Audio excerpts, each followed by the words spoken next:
Welcome back, everyone, to the latest Social Contract Research Network Zoom seminar.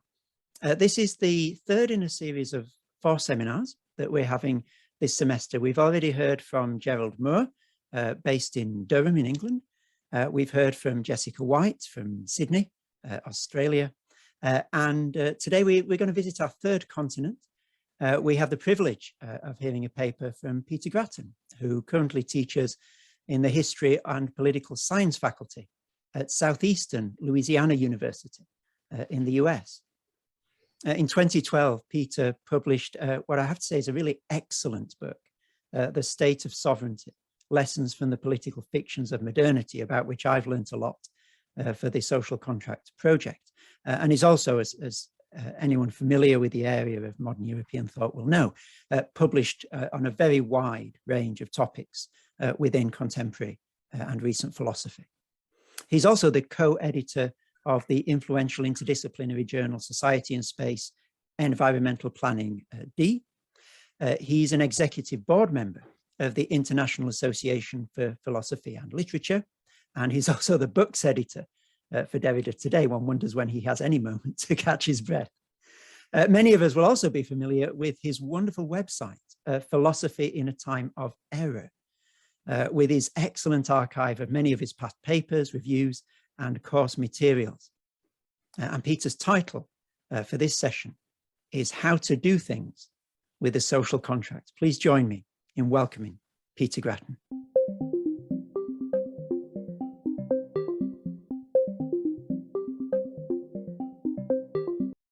Thank you very much. Thanks, Chris. Very much appreciated. It's nice to have been listening to all this, and now I get to be the one on the screen listening to myself, maybe in a future as I download this podcast series and series of lectures. Yeah, some of that, by the way, not all of that is at the same time. Some of that journal editing and so on is in the past, but so that's how I do it. Is some of those things are in the past, but we'll come back to being an imposter and so on in just a little bit.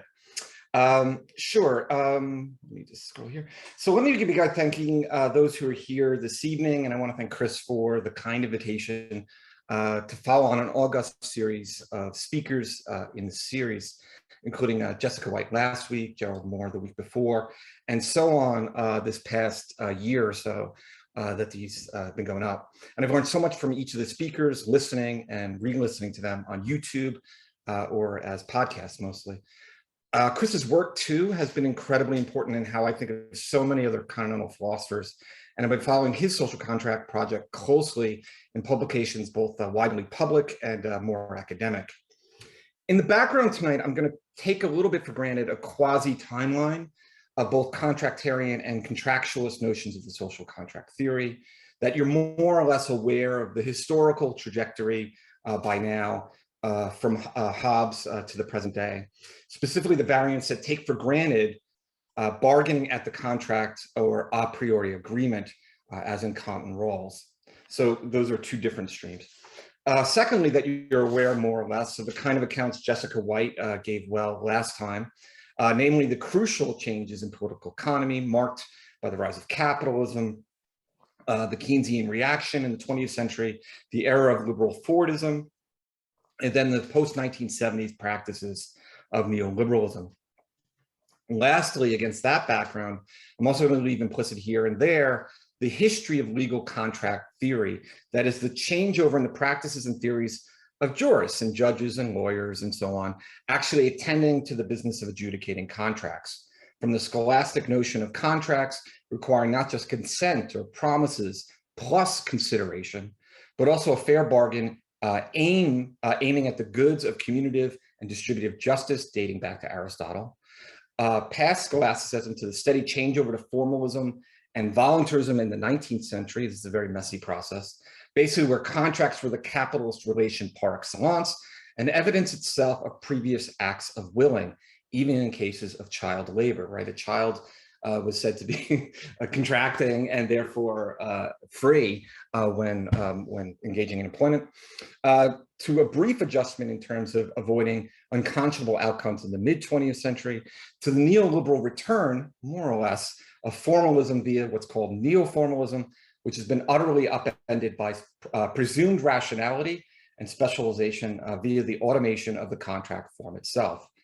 Think about when you logged on here this evening or this morning, wherever you are, and agreed to some long contract you didn't read to accept the cookies, not knowing what any of that meant, even if you're legally held to it, which all of which has been necessitated by the information economy.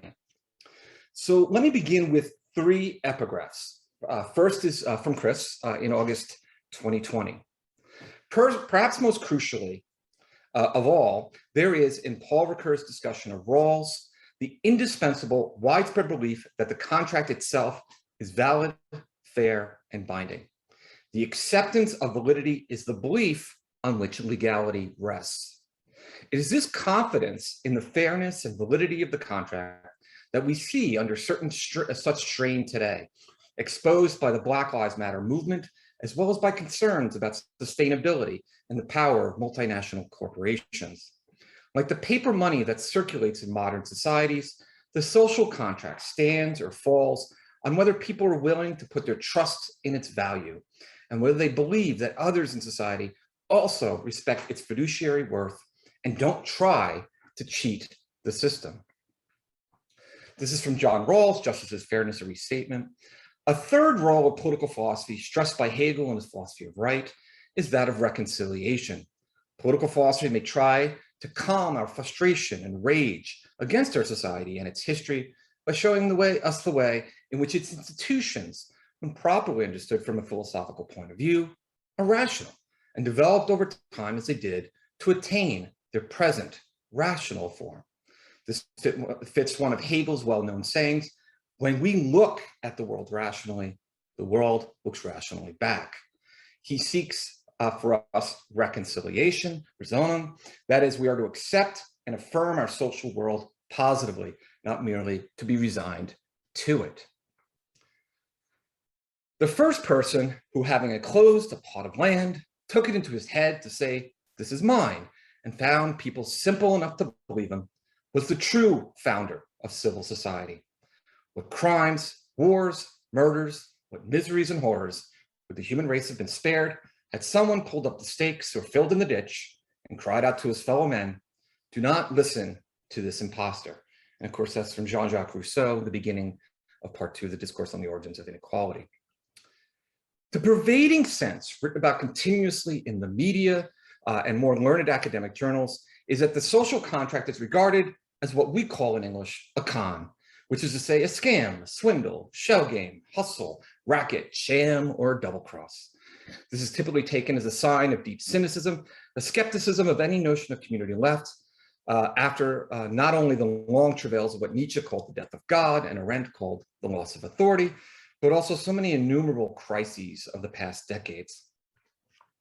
Deriving from the word confidence, the term has been given different origins, most, however, focusing on the tale of a well-dressed male operating along the streets of New York City in the late 1840s.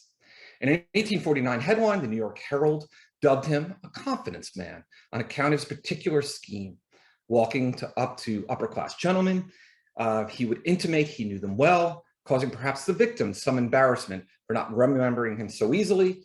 Then he would request their watch, saying letting him borrow it for the day would demonstrate their confidence in him. What's remarkable about this figure is how he isolated what is a classic structure of criminal fraud, which is that the whole history of contract theory, what the whole history of contract law was meant to avoid, since any contractual fraud means it can be voided.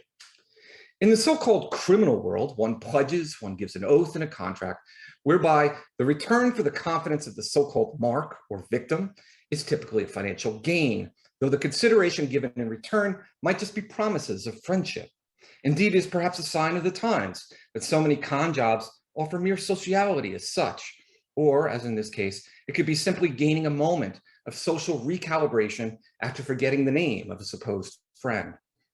But the point is that this trick relies on the pieties of the other as they relate to the social relation, a reason that Herman Melville called the ship at the center of his last great and underappreciated novel, The Confidence Man, the fidèle.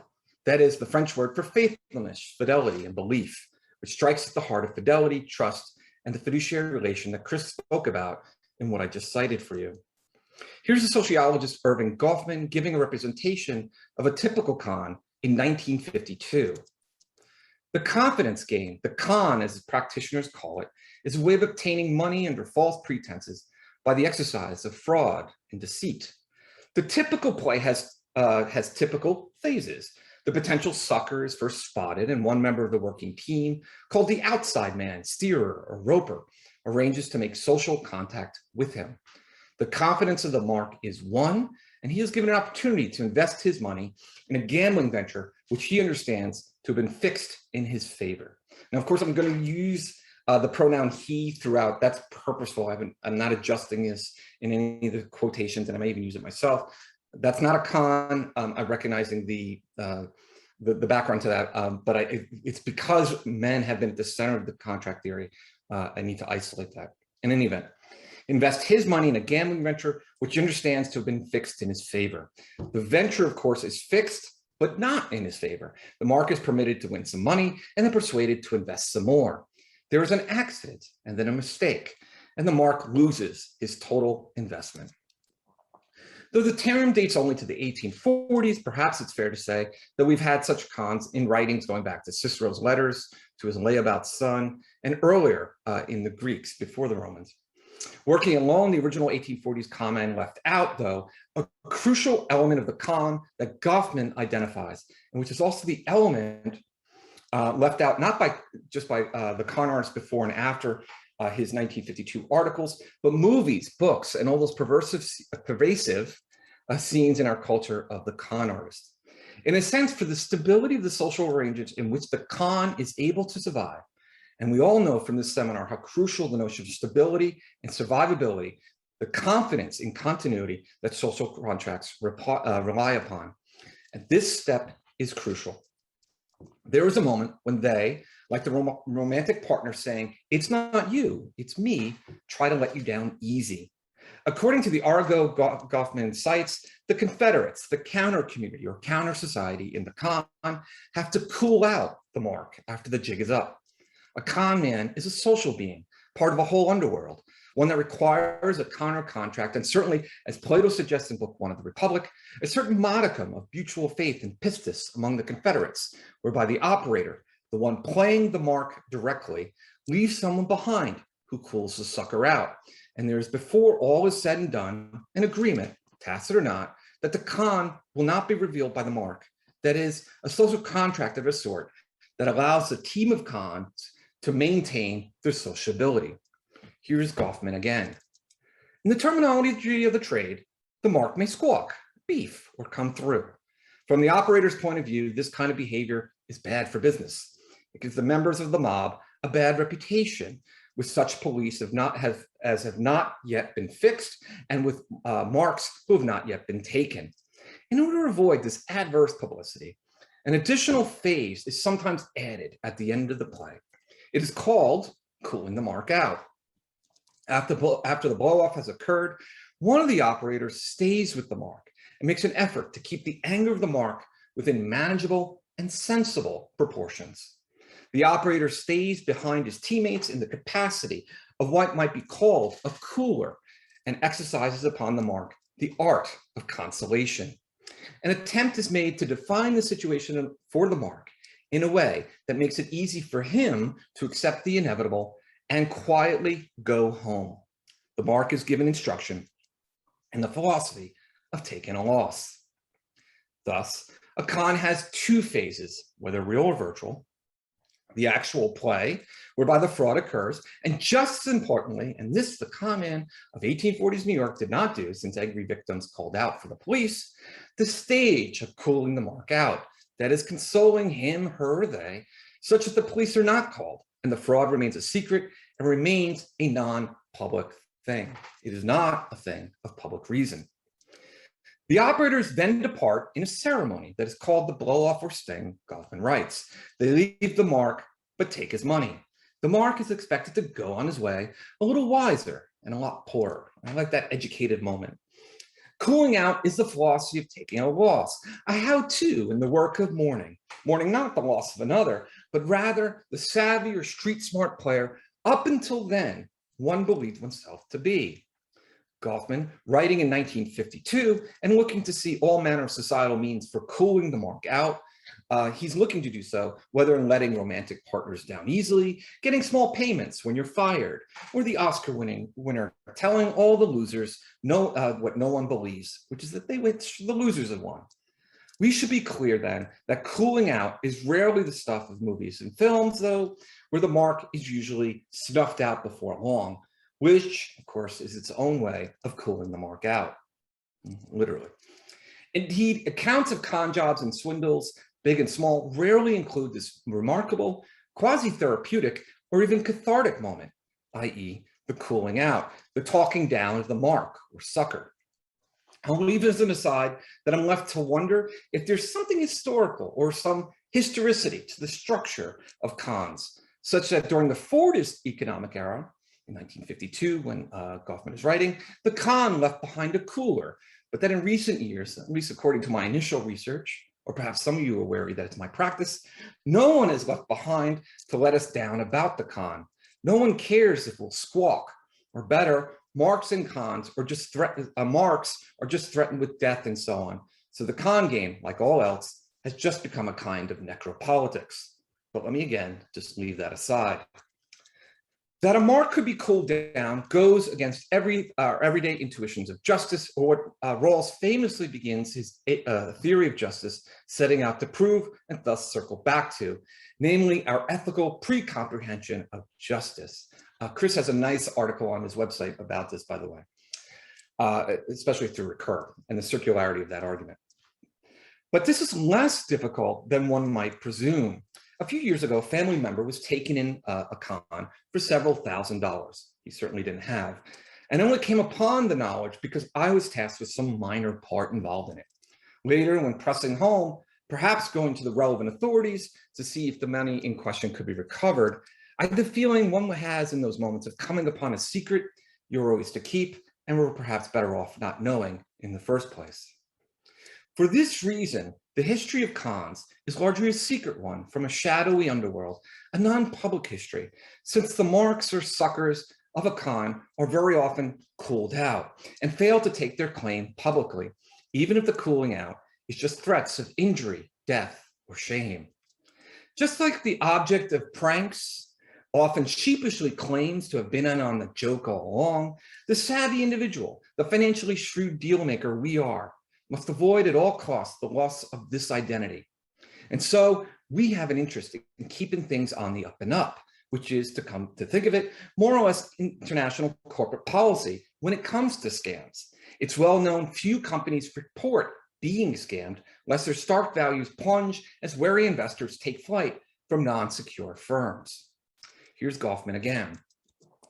In many cases, especially America, and I'm very aware of the continent in which I'm speaking from, the mark's image of himself is built up on the belief that he is a pretty shrewd person when it comes to making deals, and that he is not the sort of person who's taken in by anything. And I think that is just a great summation of the neoliberal individual.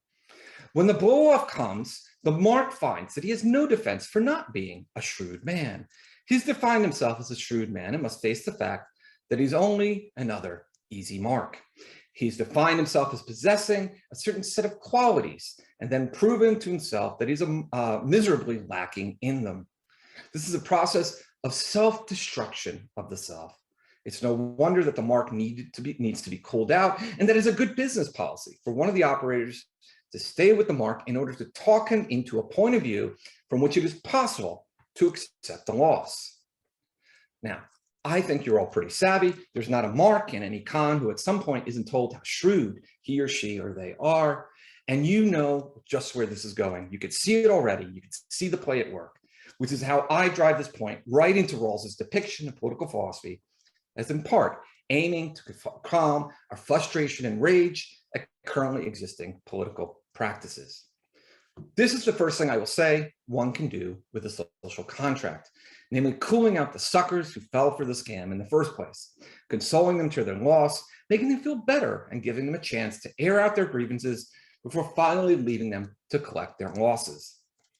Of course, I had titled this paper, How to Do Things with a Social Contract, to lead you to believe this might be a paper on J.L. Austin's How to Do Things with Words, while applying his considerations of performativity, especially by way of the works of Jacques Derrida and Judith Butler, to taking up the performance and the very making that social contracting as an ongoing and iterative practice entail. Don't worry, that's not a sham, but more straightforwardly, I mean by the title, what can one do with it? What is it doing? And how does one operate it? Or how is one operated by it? In this way, perhaps, first and foremost, Rawls gives the game away before he ever gets to transcendental account in framing the matter actually rather empirically and historically as cooling us out, that is, calming our frustration and rage. The next thing one can do, at least if Goffman is right, is run cons. Since the con would appear to rely on the normal run of the social contract and the trust it entails. Goffman in each turn in 1952 and later discussions works to differentiate the con from the white collar worker, the fraudster who must constantly stage for the mark what he isn't, and the difference from the banker who must constantly stage for customers that he isn't a con artist making the customer another mark. So there's this moment where each of them is staging trustworthiness, but there's a difference. But I'm less and less sure this distinction holds, at least in 2022, since one must take seriously the everyday and prosaic claims about the lack of any trust in contemporary societies. If so, then using the contract's pervasive construction of trust would provide latter-day cons with nothing to parasite and no background of general honesty and trust to rely upon. It's just cons all the way down. This, in a second way, is perhaps another thing one can do with a social contract. Diagnose its lack in the present day, or its place in the con that is civil society in the first place. And so begin to think how inoperative Rawls' assumptions of a pre-comprehension of justice were or are. Just 3 days after the headline that gave us the words, "the confidence man," the New York Herald published a short piece repeating the term and using it, as is often done, for wider societal critique. Published without a byline, the article is searing and indicting mid-19th century finance and the confidence placed in those of the upper classes. Here's the exact article. It's actually quite short. I'm not reading the whole thing though. The con man's genius has been employed on a small scale on Broadway. He's referring to the con man. There's some other has been employed on Wall Street. That's all the difference. He's obtained half a dozen watches. They have pocketed millions of dollars. He is a swindler. They are exemplars of honesty. He is a rogue. They are financiers. He is collared by the police. They are cherished by society.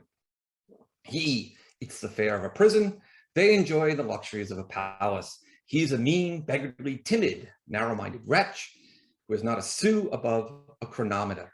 They are respectable, princely, bold, high-soaring operators who are to be satisfied only with the plunder of a whole community. We read these kind of polemics often. The real crime is what's legal, and the criminal justice system is just a means for punishing the poor, and so many others, too many others in our societies. Social critique is for the savvy, the street smart operators who know what the con is, who won't ever need to be cooled out since they or we know it's a trick or a double cross. We see behind appearances the charade of normal order and procedures to the corrupted reality underneath. We know it's a rigged game, and we aren't the rubes falling from ideology, as an Althusserian might put it. That is to say, it's been a long-standing rhetoric since the rise of mass society, and perhaps even before, that the currently existing social contract is one that is unfair in terms of rewarding the wealthy, those who are white and male, and so on. Less the white and male and so on. That is obviously more recent and was non-existent in social contract theory for all too long. It's a double cross, but most cons work precisely by letting the mark in on it and intimating he or she know that it's all rigged. So be wary most often of those coming along to tell you it's a rigged game. This is what makes social critics, including you and I, savvy and shrewd, but also ready to be marked. We are in on the game. We know the con. We know what's up, and there's no fooling us. We're no marks, though we're still in the game. We're still caught in it. Indeed, has long been noted, at least since Hegel, social critique in so many of its variants is parasitic on the system it is critiquing. Also, con who himself was no stranger to con games, puts it, les non-dupes errent, by which he was referring to the phenomena of how we all look elsewhere and everywhere for the dupes. It is everyone else who's a mark, which is in the end, is what perfectly sets us up for the scam, as Zizek has noted time and again. In this way, we know we, the people, have been given a hoax. Behind the supposed august laws and criminal procedures and rule of law is a bloody history, and truth is behind the appearances. The social contract is a patriarchal or racial contract, or it's a cover for rapacious capitalism, Oral 3, or some other means of making might seem right. This is also what one can do with a social contract, demonstrate its duplicity and show how the procedures of contractualism substantively entail many of the injustices we see today. The homology between the individualism or atomism of social contracts and market ideology, or the concomitant rise of contractualism during the era of colonialism and enslavement. I'm not saying these forms of critique, which is another of the things one can do with a social contract, are wrong. I'm taking for granted that these critiques have been incisive and devastating to this tradition of thinking, if not the actual practices entailed. However, no more than a particular murder then invalidates the norm against killing. Social contract theorists often say it's facile to critique social contract theories as such, given the plight of currently existing societies. And defenders of social contract theory have worked to render the norms of fairness derivable from social contract theory to include women, those of color, persons with disabilities, the poor, and so on. Just the literature on how inclusively to think roles difference principle is breathtaking, they'll say. There are even Marxist, feminist, and post-colonial social contract theorists they'll claim. We've gone legit, we've come clean. We've paid our time theoretically with society, and now, decades later, we as social contract theorists can be trusted again. And so one thing one can do with social contract theory is use it to expand our liberal notion of rights and critique actually existing political institutions. In short, defenders of social contract theory typically reply to their critics by calling on them to identify the norms by which they would critique then currently existing inequality. If the current one is unfair, just what notion of injustice is being used here? I think one sees this often, by the way, and I think this, in this limited sense, the social contract theories would be right, by the way. You'll see people using the very norms against social contract theory that are derivable from it in a certain circularity. If the current one is unfair, just what notion of justice is being used here? The fraud then is said to be by those critiquing social contract theory. They wish you to think social contract theory falls to essentialism, say, but they require the intuition that X or Y is wrong based upon what are ultimately contractualist or contractarian arguments and presumptions, but they won't say it. They are those pointing out the con or the true cons. Hence all the language within analytic political philosophy about continental thinkers and theorists of race being charlatans and so on. Now, critics of social contract theory who have now been told they are on the hook for what they think is a shakedown they never agreed to, can say, we never signed up for social contract theory. We never agreed to any of this, whether in speech, writing, or online and in offline forums. But social contract theorists never asked for your consent or agreement. Your act of willing. This was never necessary. Despite all that is typically said about social contract theory, one never signed up for it. It is not a matter of consent or a matter of willing. From Plato to Hobbes to Rawls, social contract theorists have in the main gone to great lengths to demonstrate, despite philosophy 101 summaries to the contract, that the social contract theory is not, as Patrick Riley famously defended in the 1980s, based ultimately on voluntarism. That is, social contracts are not the result of agreements voluntarily entered into, though Rousseau is perhaps the outlier here, as Peter Hallward discussed in the series several talks ago. Here is Rawls. No society can, of course, I love this of course, be a scheme of cooperation which men voluntarily enter into in a literal sense. It's interesting that scheme has become a synonym for a con. Yet a society satisfying the principles of justice as fairness comes as close as a society can be to being a voluntary scheme. That 0 to 1, I like that. It comes as close to being a voluntary scheme, but isn't. and I don't know if one can get close without being it. For it meets the principles with which free and equal persons would assent to under circumstances that are fair. It is in this sense its members are autonomous, and the obligation they recognize self-imposed. And I could spend forever on that paragraph. And yet, contracts, as we normally understand it, are such that we are contractually obligated and to know that these require first voluntary and mutual promises, namely an offer and acceptance. Secondly, these promises in turn require that there is something given in exchange, which is why contracts are so tied to economics and economism, and this exchange is called consideration, or in civil law, sufficient cause. Consideration is that which is bargained for. It is the stuff to be given in exchange for a promise. By the way, under social contract theory, you're the consideration. This is crucial, since promises without consideration, or prior to the 19th century in civil law, coming with a signature given under seal, are just that, promises, and no more. And promises on their own, without some external sign, such as consideration, could be jokes, fictions, pranks, frauds, and so on. Promises on their own, politically and legally, don't exist. They are illegible, even as I would want to insert a whole discussion of how all uses of language and legibility, as Derrida noted some decades ago, requires the promise in the first place. There must be a supplement, a sign, one that is legible and iterable. And it's here that the con artist works, since between the promise and its sign, between the supposed reality of a conscious intention and the sign read by the mark, there's only dissembling and fraud. How would we know otherwise? In English and American common law, which Australia, for the most part, shares in, that sign is what's called consideration.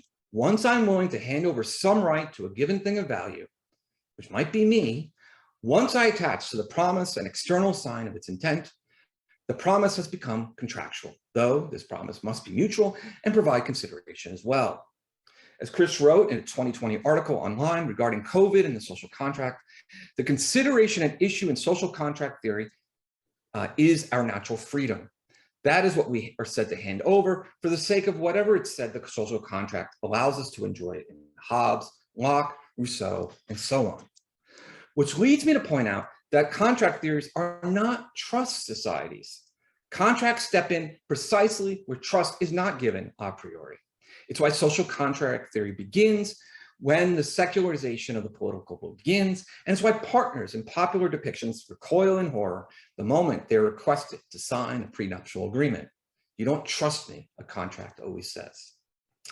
Now, as with most things in the law, judges are said throughout recent history to be more and more likely than any medieval sage to be doing dubious metaphysics about the notion of the will, looking this way and that for some sign of willing, since contracts must be mutually willed or are not enforceable, even as most of us know that in the era of analytic philosophy's hard problem and being post-Freud, the whole notion of willing, as understood from Augustine forward, makes this voluntarist metaphysics dodgy, even something of a con job. We'll come back to this, since this supposition of voluntarism is the background metaphysics for criminal procedure as well, and hence the prison-industrial complexes of so much of contemporary life, wherever one lives. Speaking generally, in the time of Hobbes, but this survives into the theories of Rawls and then comes back in the neo-formalism of contemporary contract theory. Besides the promise and besides consideration, a common sign that a promise had been made was another party acting on that promise. The basic elements of a contract are well known. There is said to be a mutual willing, offer, and acceptance, and there must be consideration of that will, consideration. But as any common law court would recognize, and this point underlies the entirety of Hobbes' social contract theory, another sign beside the passive consideration is the action of another, which is Hobbes' own causal inference working backwards from his then present day stability and order to an original contract for which we are responsible. We act as though we were contracted to the sovereign, even just by living in its dominion. Let me skip that. This is a whole line from Hobbes where he makes clear his reliance upon this notion.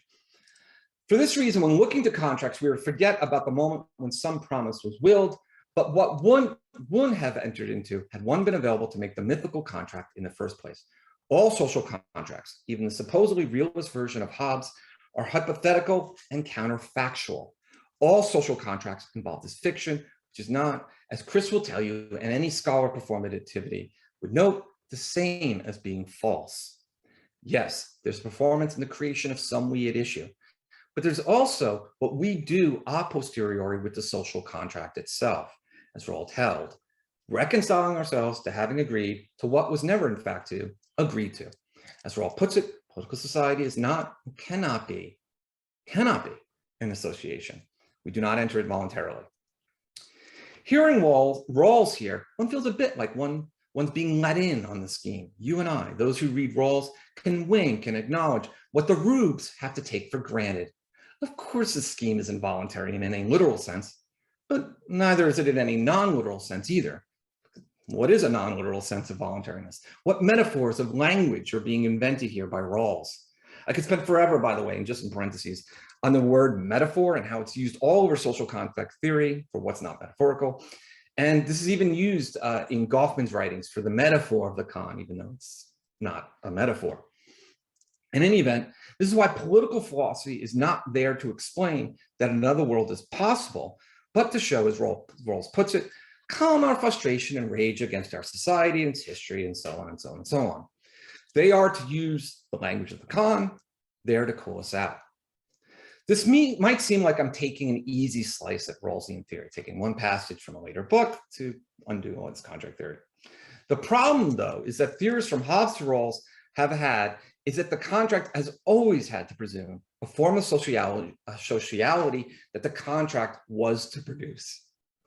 The problem derives from the voluntary nature of agreements themselves, and the solution provided by social contract theorists like Rawls comes up with mirrors exactly what jurors in the last several decades of neoliberalism have presumed as a matter of course, namely that is sophisticated actors. That's the language they use.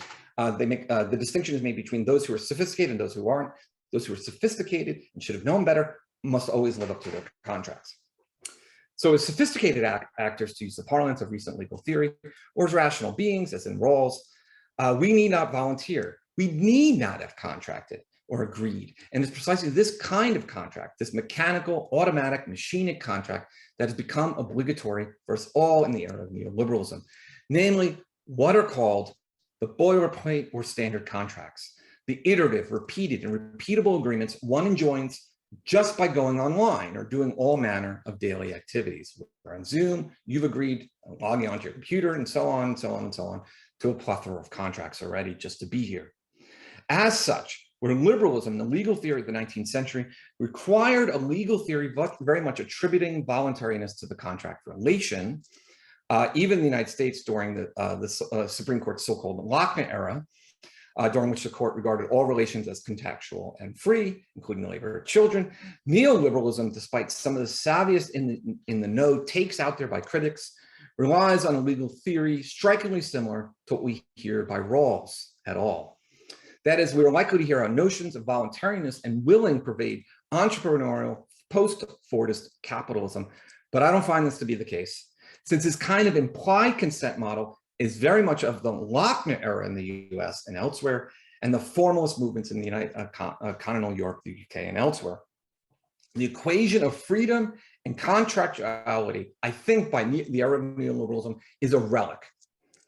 At first glance, of course, implied consent is what Rawls and previous contract theorists provide. And I was for a long time persuaded that, as Hegel would have it, Rawls was merely importing into social contract theory a model of contracting found in a previous era, namely the 19th century.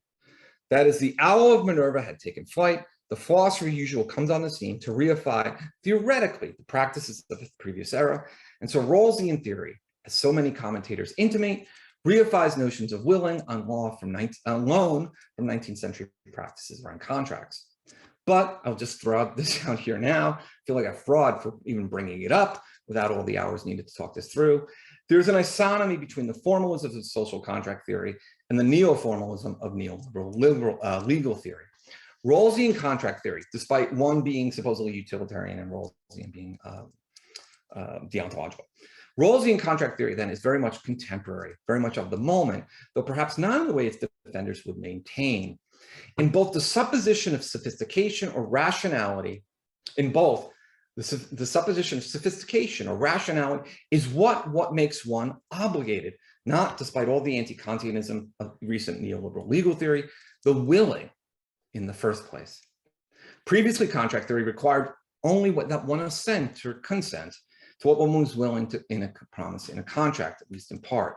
Now, one is reputed to understand a contract based on one's capacity, sophistication, and rationality. And Rawlsian theories of justice spend much of their time, as do contract law judges, deducing the obligations our sophisticated rationality entails, even if that, as in Rawls, rationality is automated and automatic. Though accounts of the social contract tradition go to great pains again and again to explain just what contracts are, they always presume that the meaning doesn't shift. And it's usually greatly simplified from out of history from which the term arrived into the writings of Hobbes and others. And that it's the same as those who speak of contracts in the everyday sense. My thesis, my hypothesis, wager, whatever today, is that an attention to the historical genealogy of contractuality, that is, another thing one can do with the social contract as a historical given, would teach us a few things. First, as Chris has argued numerous times, we must pay attention to how contracts are performative. A bit more on that, skip it, go read Chris. Second, continental thinkers, Marxists, feminist critics, and so on are right to say that the notion of ipseity, rationality, and identity, which are all different things, required by contract theorists, including Rawls, borrow from empirical and historical mediated conceptions that are then exported onto the state of nature or the a priori. But when we are told that neoliberalism pries apart the political and the economic, that those of us, say, who wrote a book on sovereignty, are missing the real story of political modernity, which is found in the rise of docile bodies or capitalism, I would reply instead that all modern norms act through contractualism and the juridical. And the box stop for this contractualism is the phantasm of sovereignty. Our identities, our notions of the self, our notions of the political, all these are modeled via contractualism. I do not mean that social contract theory is constitutively or denotatively correct about human beings and the structures of contemporary society or how it should be. Rather, I would argue that Marxian accounts that concentrate on capital and notions of private property and markets need to be supplemented by how neoliberalism in particular is a contractual regime that is meant to guard against the fluctuations of markets. That's what contracts are for. Yes, neoliberalism envisages, as Wendy Brown and others, and going back to Foucault's biopolitics lectures, they envisage, was pointed out last week, they envisage us as homo economicus. But we should agree with social contract theorists to the extent of identifying who we are under neoliberalism as homo pactus, contracted beings. They just made that term up in Latin. That is why the Leviathan survives, and indeed thrives like never before wherever there is neoliberalism. The enforcement power of the state is there to make sure purported contracts are enforced locally, nationally, and as we're seeing in Ukraine, internationally, or lack thereof. But the language is all of contracts. So we need not just pay attention to the performativity and performance of contracts, but also how it's creative of certain subjectivities to which we're all indebted. And that contractualism isn't just an artifact of the liberal era, but the neoliberal era as well. Thirdly, as contracted being, as homo pactus, under neoliberalism, we are left to feel as imposters, as ever fragile in our places, in our hypothesized, promised, forward-looking identities, rather than say those identities looking backward to past relations of blood and family, which no one should be nostalgic for. A widespread imposter syndrome has been well documented. Vast majorities polled, if one can rely on such things, claim to have some version of it. Preparing for today, I wanted to listen again to one of the seminars in this series, and searching for social contract on my podcast app, I found what is a popular podcast called Con Artists, which I don't recommend. Maybe I do. I could have spent all of my talk today just on its first episode, as two typecast neoliberal personalities lay out the contemporary order. They're podcasters, they're life coaches, they're artists. The hosts are also self-supposed imposters. They have no fixed identities, and they'll fake it until they make it. That is to say, their contract with you, the listener, are that we are all in on the scam. Imposter syndrome, that supposed sense of being outside the community, of being a fraud, of somehow conning one's way in, is, with all of our side hustles, with all the contracts that we are on, how identity functions contractually. So it's never constitutively given, but a performance, always in the offing, always promised, always in the making. And thus, there's always the mismatch between what exists and what one has said will exist. The Trumpian personality, hyperbolically promising what right now cannot be falsified since it's in the future, is how we socialize us all to get in on the con. A contractual society, a confidence-based society, is one that is also the stage for self-identifying as a mask or fraud, which is to say, as a con artist, a performer, constantly trying to get others to buy in on the scheme, namely that one is a fit and proper member of society. We're all contracting and obligated to contracts, nothing more or less. And so hyperbolic marketing of ourselves and the things of the world go on unabated. And thus we are more than just individuals on the market or marketing ourselves, since we are first contracted and indebted, and these are debts we can never pay off. And you can't even say, I prefer not, because Bartleby the Scrivener, who became something of a political hero of a weird sort by Zizek and Agamben and others, a decade or so ago, he was contracted. And that's why the reason why he showed up to work each day, and it's why he couldn't be fired. Better to go to Melville's other great novel, or something, well, it's a novella, The Confidence Man, which tells the tale of a whole society of posers and con artists sailing down the Mississippi and plays out what that democracy would be like. Since it's more or less a democratic space of flickering identities and masks, always up for grabs. Eventually they make it to New Orleans. Following all too quickly, a corollary of this is that we should contest any claims for an opposition between those societies in which trust is supposedly operated and those where fraud, bribery, and chance are ethnic or cultural givens. I'm thinking of the depictions of African political philosophy. We should also be careful depictions of African political politics, not by African philosophers. We should also be careful as ever, and this infects so much work on neoliberalism, to valorize a nostalgia for previous era where trust was had. Stop using the past tense that we had a social contract, and it's just dissipated. Fiduciary, that is looking backward to when fiduciary responsibilities were upheld and the social contract was airtight, or at least a living document. To say the least, anyone with a historical sense of the racial subsidies necessitated by capitalism knows better. Don't fall for the con. Fourth, we must not move from some transcendental notion of a reputed contract, as if it were some platonic form, to what that contract would have meant in this or that historical milieu. We're looking to legal theory and to the practice of contract law. While doing so may lead to certain problems, I submit, just begin there and then work from inside out. That is, rather than the transcendental move of positing a rational social contract and then deducing the nature of specific contract relation within that society's laws, a better starting point would be to work from the actual making and practicing and what's done with contracts in different milieus to begin to generalize on just what persons in that milieu were communicating when they said, I'm in a social contract. For a lack of time, I cannot go into this, but the remarkable lack of attention to what contracts actually mean and what is done with them, not just endlessly considering armchair philosophical discussions as in the literature, has meant a greater and greater detachment, as has been long noted, of post-Rawlsian political philosophy and actually existing political practices. So, traditional liberalism held that one entered into contract with others, even if the implicit contracts of buying bread at the local market for the sake of one interest.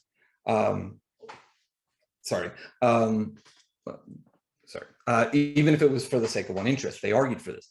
This trading was to have, though, a communal benefit. Trading individually, capitalism provided an invisible hand, while their goods were more widely and cheaply available. Prior to the 19th century, here, Hobbes's notion of the social contract fits exactly with the legal theory of his bitter scholastic enemies. Contracts would be guided by a doctrine of equality, and contracts required some kind of equality of give and take, because Aristotelian notions of the common good and distributive justice were the ultimate end of all contracts. Hobbes, too, goes to great pains to show his contract engages such an equality, the exchange of freedom for security, and thus is ultimately not a ruse meant to swindle us into monarchical tyranny. The late scholastics and natural law philosophers did not regard value as an intrinsic or essential property of things, since value was determined by need, scarcity, and production cost. For these reasons, the just price would fluctuate. For these theorists, the notion of equality of exchange was used not to disregard, but to respect the will of the contracting parties. After all, they reasoned, someone wished to engage in an unwise exchange, one would have just as soon provided a gift to the other. And that logic, by the way, plays a crucial part in Aquinas and the contracts that he was willing to argue for. As mercantilism gave way to industrialization and capitalism, this doctrine of equality in contracts proved unsustainable, not only with the rise of industrialization and capitalism, but with the secularization of contract theory in general, that's what I'll just call it. In the 18th century, Christian Thomasius's writings in Prussia proved pivotal. He argued that those who believed in the equality of exchanges were offering jurisprudence whose metaphysics was all too scholastic. This is because jurists used the intrinsic value, he said, of what was later called consideration to review whether a barter or exchange was equal or not. This is a bit of a straw man. Scholastic jurists often were considering fluctuating market prices, but nevertheless, he argued that value depends on the judgments of men, and he meant men, and the judgment that mattered was those who were contracting in the first place, and no others. 19th century Anglo-American writers reached similar conclusions, which meant that the common law was not to be used to judge the adequacy of consideration. Even the most unequal contractions, all else being equal, were just hard bargains for which no court could provide relief. In the United States, this leads right into the age of judicial formalism, at times also called juridical voluntarism, to argue for the sanctity of contracts as evidence of free and equal people. For this reason, soon employment was regarded as contract-based, and as were all manner of societal interactions, as we all know, which coincided with the growth of large-scale markets and fluctuating prices that would have unnerved even the most ardent defenders of scholastic natural law theories of equality. In short, long before neoliberalism and its morality, as Jessica White has marvelously laid out here recently and in her magnificent 2019 book, political subjectivities were viewed as commodified via contracts in 19th century juridical practices in the United States, but also more widely as we moved ever closer to the crises of the 1930s. The significance across the West is that more and more the fairness of a contract was no longer to be analyzed, or better put, let me get some more. Or better put, we were to look at the ipsissimus verba of the contract, which was evidence enough of a presupposed or hypothetical act of willing. This is key for so many reasons.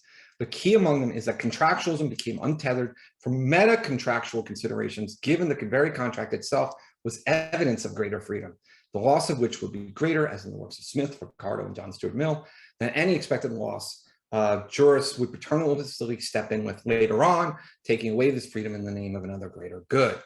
This formalism meant that the performance of contracts was not in the textuality of the contracts evincing implicit voluntariness, as its proponents claimed, but contracts are the text plus its performance is negotiated and renegotiated, read and reread over and over again. Having researched this era in depth, it pains me to skip past the ambiguities and debates of that era. Moving to the present, standard or form contracts have replaced typical market transactions with contractual arrangements as legally enforced promises, extending contracts to the notion of secrets, non-disclosure agreements, loving, dying, and anywhere else. It's impossible to count the number of contracts we sign onto each day, let alone in a year. Contract law increases the efficiency of markets, sure, but they're designed precisely to guard against the market. Lock in your agreement now, lock in the pricing and so on, so that those contracts themselves can be traded away in ever bigger exchanges and transactions, right? This is how mortgage-backed securities happened.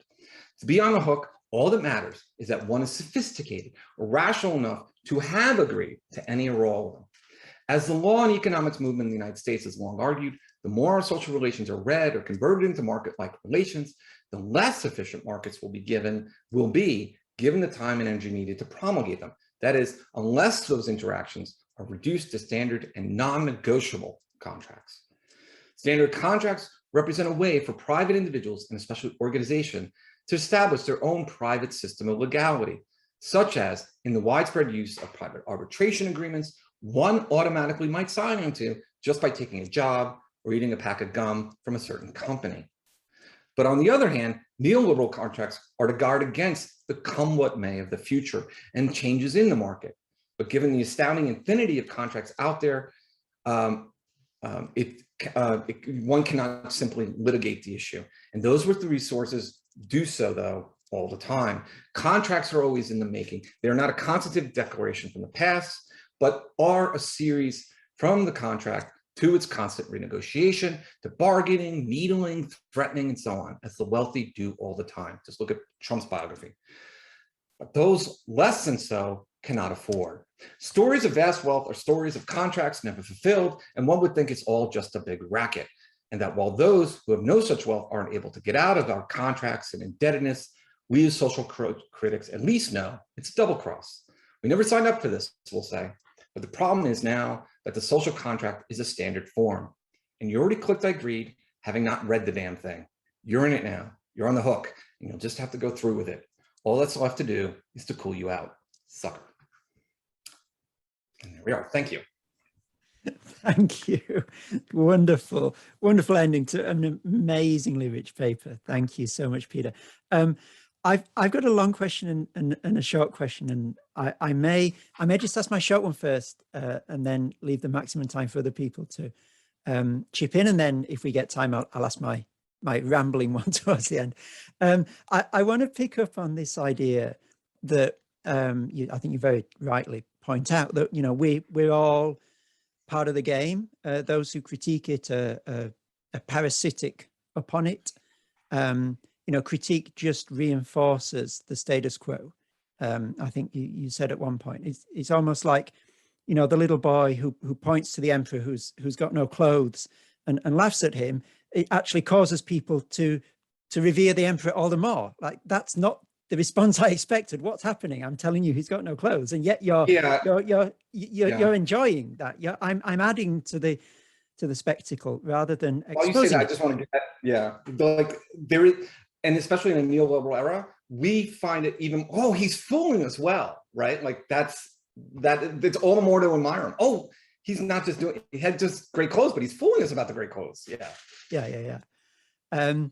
Okay, so my question then is, given all that, assuming all that, should we try and get out?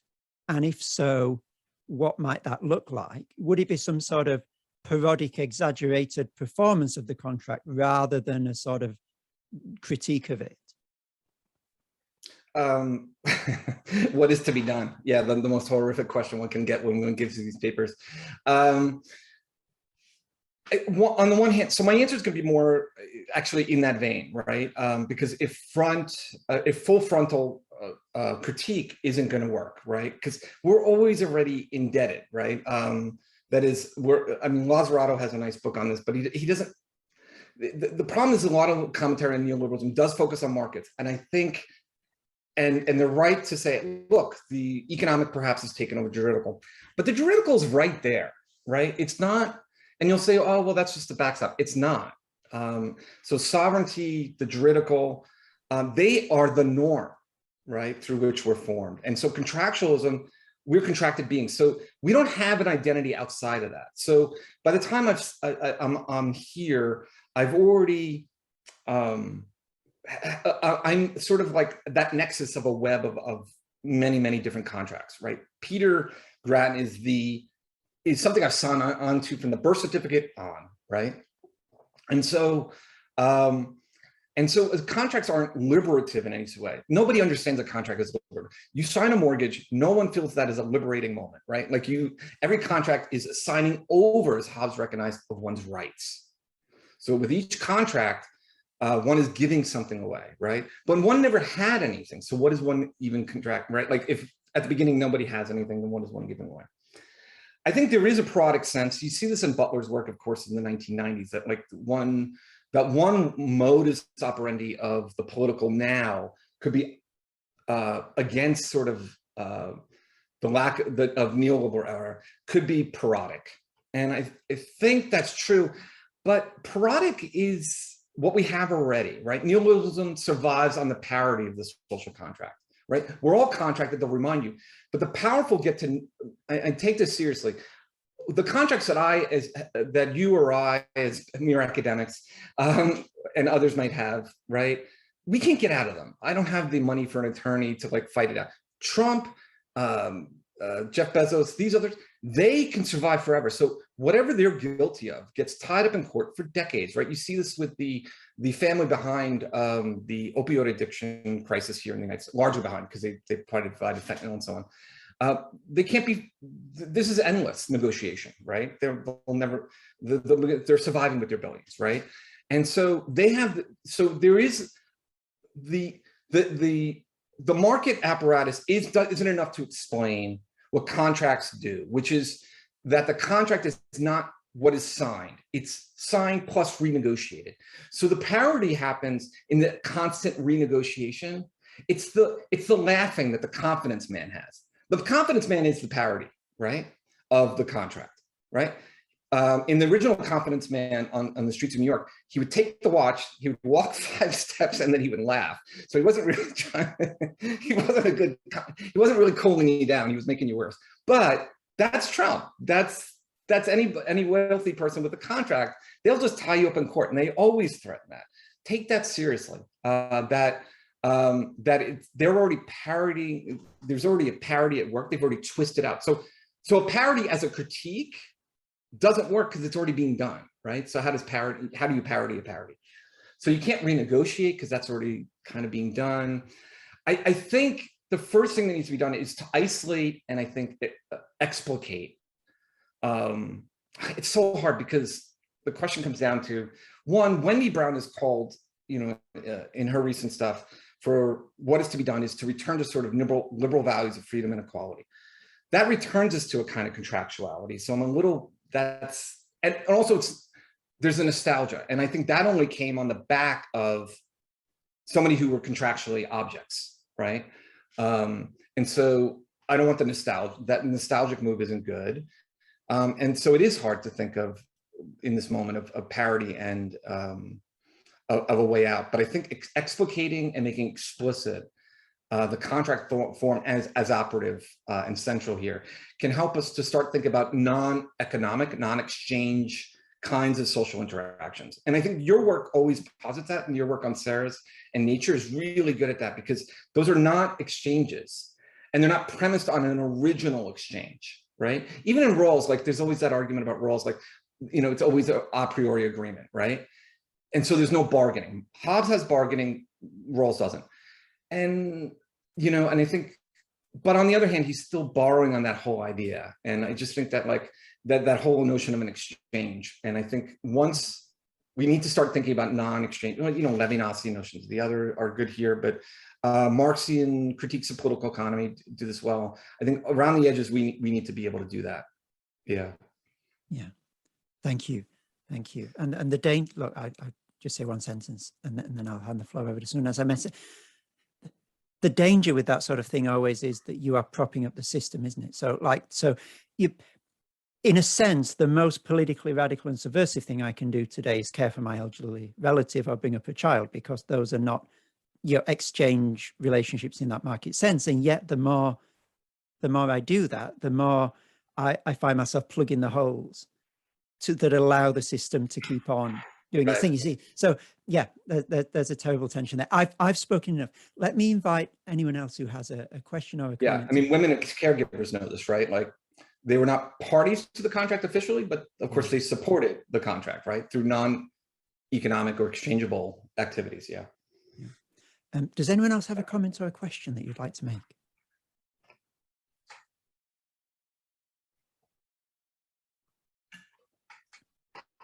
I was deeply afraid as I was reading my paper, by the way. I didn't have the Zoom on the screen, so I was deeply afraid that you were saying, stop, you're going over time. So I'm glad that there's plenty of time. I might come in then, Peter, with my rambling question to give people a little bit more time if they want to to say anything. It's trying to come to terms with, I guess, the first half of your paper, the idea of being conned and being complicit in the con and so forth. And so it begins with the idea of what is the lived experience of the social contract then, in the way that you're framing it. So assuming that you're right, essentially, what does that feel like? And I guess you begin by saying, I can't eliminate all risk of being conned, but hold on, perhaps I don't want to eliminate the risk of being conned. Perhaps I actually enjoy being duped, in the sense that if there's no risk, there's no stakes, and therefore there's no investment. You know, who'd read a novel that you know with absolute certainty is going to turn out wonderfully at the end? There's a sense of, it perhaps is there, that one of the reasons we read novels and watch films is that we don't know if this is going to be the one that lets us down. And it's that thought that it might be the one that lets us down that keeps us interested in the film. It keeps the jeopardy real. And then sort of weaving into that, the idea that you so powerfully put forward in your book about sovereignty, that sovereignty is a spectacle. And then thinking that what's important then is to stage or to present the con, to stage the letdown, rather than necessarily having people experience it themselves. And perhaps that's the role of the news media and social media. You know, I see other people being done over, being conned, and then that reminds me that or it raises in me the idea that I'm also experiencing jeopardy, and that this next agreement or this next act of trust that I enter into might again be the one that lets me down. And does that lead to the idea that rather than the con being a violation of the social contract, that there's a sense perhaps in which the social contract is actually a failed con, or, you know, a joke that someone failed to get and took seriously? Or yeah. Look, I've got a second half, but I'll stop there. No. Please keep going. I'm learning a lot from that. I have been trying to think of quite a bit in the lead up to doing this, thinking quite a bit about what is our everyday pre-comprehension, to use the language that Rawls used, which is a very Heideggerian language, by the way, the notion of a pre-comprehension. What is our, not theoretical, right? And I think that's where Rawlsianism is problematic. It's too transcendental, of course, that's always a critique. It has to presume as an outcome what it needs to put in, or it has to presume what it's putting in as the outcome, whatever. I agree. But so what's our everyday experience in contractuality? Well, okay, well, how do we go about identifying it, right? Well, we look at the text, and we look at historically, how have we been treating contracts? Let's just take that aside from the social, right? Well, first off, I think there's a way, so that's, I think looking at the legal theory helps, right? Because if somebody says that, oh, you're contracted today, what does that mean to us, right? Well, it means a certain obligation, of course. It means, oh God, I'm stuck. For others, it means the beginning of invention and creativity, right? Like, oh, okay, now I've got you on the hook, right? You know, and so for others who can duke it out, who have a bevy of lawyers and attorneys, the contract, like we always treat it like, oh, there are these, and then we have a truth and we walk away with it. But it's the renegotiation aspect, I think, is so crucial.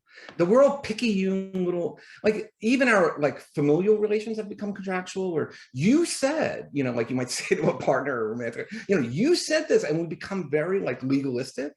I just think our everyday ways of existing have become very like, you owe me, you said this, you made an agreement, like you, and so our everyday is about that obligation, or that lack of freedom. We want to move everything into that realm of necessity, right? And so I think the more we could sort of bear witness and testify to non-obligatory modes of ethics, right? Despite, you know, whatever my continental bona fides might be, and so on. This sense, the Levinasian of infinite debt has been, I'm more and more allergic to the notion. For some reason that Sarah's gives, right? But for for other reasons that Nancy probably gives too, like that that is the neoliberal. We're born already indebted to the other. And I think, so we need to figure out different ways, right? And you're right to say that, like, well, okay, but those other ways get recuperated by the system. You fill the holes in that neoliberalism can't provide. So when you care for others, and yet, I think we still need to take part in those activities by ignoring that, right? Right, like, we have to live our lives in certain ways that can bracket the ways in which we're getting recuperated. Does that make sense? So in other words, forget the contract. Pretend like that is what we need to sometimes do. Forget that we're contractually obligated is the first moment, because contracts are making you always beholden to a previous kind of identity and so on. And I think it's the critical moment of recuperating us back to the contract is not as helpful now.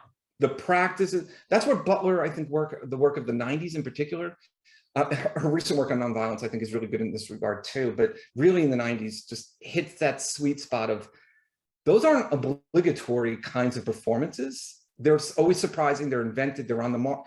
The problem is that maybe too marginal, but I think the problem with parody though, is parody needs the main event for the parody to work. I think we need forms of detachment. And one way to do that is non-obligation, right? When you care for your child, if you're doing it because you're obligated, you're not a parent. That's the moment you're not a good parent. Yeah. Would Valentine's anyone Day else sucks. Yeah, I'm sorry. I was just thinking of all we know all the myriad examples where, like, this is where Kant's wrong. For Kant, basically, to be contracted to another is to love them. Kant obviously did not know this from personal experience. Would anyone else like to ask a question? Yeah, I mean, I would love to hear. I'm probably going to ask, this is where I ask my students tons of questions, right? Like, well, what is their everyday sense of a contract, right?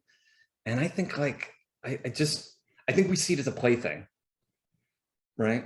They'll never catch me. I'm trying to think of the link between contractual society, the pre-given lack of trust that requires, and the way this imposter syndrome. I'm trying to think of that relation, and that's what I'm thinking of trying to investigate. There's a lot to investigate, but I think, like, doing this really set that up. Like, what is that relation? And I think there's that everyday, when you're talking about that pre-comprehension, that imposter, I think that's really given over to this kind of this promise making. Like, I've contracted to this identity, but I'm in a market with others, right? And so there's a hyperbole. I'm the best philosopher coming to talk to you about social contract theory ever. And next week's going to be even better, right? You're going to have to market the next one, Chris, at the end of this, right? You think this was good, right? And so I then have to, like, right, put myself even more out there. And we know our markets only survive with that, right? So using Trump as an example, but, like, you know, I just was reading an article last night, like, he's never going to be caught. Like, they said, the problem is, like, all of his promises, which were quote unquote a con or fraudulent, they are accepted practices in his markets, in real estate and so on, right? And so that tells you that the everyday experience of those markets is contractual, but the parity as well, right? Renegotiation, right? Yeah. Time, that's what they're buying. Lawyers buy you time, right? I want to have another go round at this idea of the lived experience of the social contract. That Gerald Moore, in his seminar here a couple of weeks ago, was mentioning, was suggesting that society is essentially addictive, and he was quoting this book at one point, you know, Natasha Dowschel, Addictive by Design, where she goes into the workings of casinos and how they hook people in. And I'm wondering to what extent you think that might be a productive analogy for at least beginning to think about the social contract, the experience of going into a casino, because I know that in all likelihood I'm going to be had. I'm very unlikely, if I engage in the game, to come out with more money than I went in with. But I keep going back because I sort of enjoy the way that it's done. I enjoy the spectacle of how my money is taken from me. And, you know, I also enjoy ancillary aspects, mixing with other people, putting on my nice clothes as well, that the casino allows me to do. And that might be the analogy of the caring for other people. It's not the prime intention. It's not what the casino is there for, but it happens to allow me to do those things. And besides, you know, of course, next time might always be the time. Next time might be the time that I come out with more than I went in with. And this might lead, therefore, to the idea, perhaps, of the social contract as an addiction. Yeah, I like that quite a bit. I was actually thinking a bit about that, especially as so in the U.S. recently, basically, or this is all over the world, but the major sporting, I don't watch sport, but I haven't fulfilled my contract as a male in American society. I don't watch much sports, and you know, but one thing that's been noticed is that all the major sports leagues, and this includes football in Europe and so on, have signed on with these gambling enterprises that are all off-site. And so there's something that I was trying to think of that moment in relation to Gerald's paper, of when it goes from like, oh, you're not supposed to do it, sports leagues kind of frown upon gambling, right? To the moment they sign on to it. Right now it's official, right? We're all gamblers now, right? Like, it's every commercial. They're making more money. They'll probably make sometimes more money off gambling than television and other revenue. Certainly more than going to see the sport, right? And so it is interesting how built into contract is risk, right? And so, but the contract is to do two things, right? It's to solidify that risk, to get it that, in the same way that a casino, you know your numbers going in, right? And the good thing about casinos is, you know, they're despite like the pleasantries they give you and the amount of drinks, free drinks they'll give you or whatever, as you're sitting there on the floor, you know they're not your friend. And it's I think what part of it is what it's addictive. It's the capital. It's broken. It's like a crystalline structure of capitalism. You know, I'm sitting in this seat to make money off of you. You're there to take my money, and it's supposedly just up to fate, right? And so, you know, but I like how the notions of self-identity, people still have their like little superstitions, like we build into that. Like it's such a wonderful crystalline structure for how capitalism operates, because we blame ourselves. Oh, well, you know, I left the table too early, or you know, or you know, the couple that argues because she's distracting him or something like that. You know, this wonderful way that like all the, you know, kind of what, you know, Althusserians would call ideology creeps in to the moment that's obviously just pure mutual exploitation, right? The addictive quality, you know, I'm talking about contractuality, but I think there's also like, I can't make a link to the addictive quality. You know, things are multi-causal, of course, but there is something particularly, we're addicted societies, right? But I also want to know what that language is of addiction, right? That's a very contemporary notion. You know, the medievals didn't speak of addiction, right? They did, but it was a religious connotation of being enthralled to God, right? We used to be addicted to religious figures, and we're not anymore. Why is addiction? Why is that metaphor, that language? Metaphors, I hate the word metaphor now because like it's almost never a metaphor. Why is that a metonymy for social relations? Is addiction, right? People talk about being addicted to your romantic partner, right? Like codependent. All enjoyment is now, you could get an addiction, right? Because it's the dopamine receptors and so on, right? Like, so gambling addiction is supposed, you know, is a thing just as capturable. You're just as capturable as say by alcohol or drugs or something like that, supposedly, right? And so there is that quality of keeping the risk going and contracting again and hoping in the next contract you make up the losses from the last one, right? In the same way that drug, you know, you never get that first high or whatever the language is, that you're still trying to, you keep trying, you keep putting in your chips. You know, yeah, I'm just trying. I'm trying to think through that because I was seeing that commercial. And what does it mean that we're all, that capitalism is wagering, right? Everybody talks about the stock market. Even the people on the stock market talk about it as gambling. Now that used to be critique. That's now explicit, right? That there's no rational way to explain stock markets, right? And it's up and down. So it's a gamble. It's a risk. And so what does it mean that we're, as a society, addicted to that model too, right? So not only addicted to markets, but also addicted to that model of addiction, right? Well, we've always, with addiction is, you know, we've always already agreed, we're always already obligated within an addiction, right? In some sense, it's our contract, right? Think of Alcoholics Anonymous or like programs, right? You are powerless, you are contracted to this thing, right? And that's the danger people talk about in that moment of, on the one hand, it's needed for recovery. On the other, it's identifying, it's making it obligatory that one is that thing, right? And so one signs on. Once one signs on to like, I'm an addict, what else are you signing on to, right? Like, you know, the whole characteristics, and you're now sort of obligated to live that out. And we play out that script, right? And so I might want to think more about that moment of how those two operate together. But there's a relation, yeah, between contractuality, risk, and then sort of living out the script. Yeah, absolutely. I'm just looking at the clock. We probably need to wind it up soon.